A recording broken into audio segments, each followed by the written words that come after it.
আজ আমি আপনাদেরকে পলাশ গাছের গ্রাফটিং করা দেখাচ্ছি। দেখুন কীভাবে করবেন। আম গাছ বা কাঁঠাল গাছের যেমন করা হয় তেমনি করুন।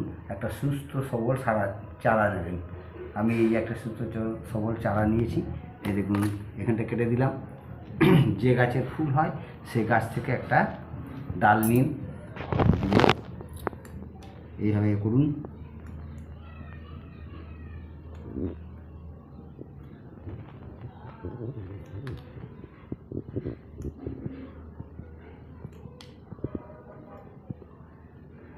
যেমন আম গাছ আমরা করি সেরকমই যে কোনো একটা দিক মিলাবেন।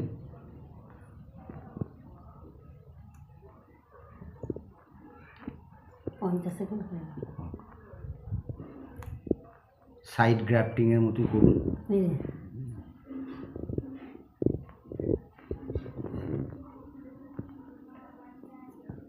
যে কোনো একটা দিক মিলিয়ে দিন, বুঝে দিয়ে টানলে বাড়বে এমন টেপ নিন বা গ্রাফটিং টেপ নিলে খুব ভালো হবে। এটা জড়িয়ে দিন।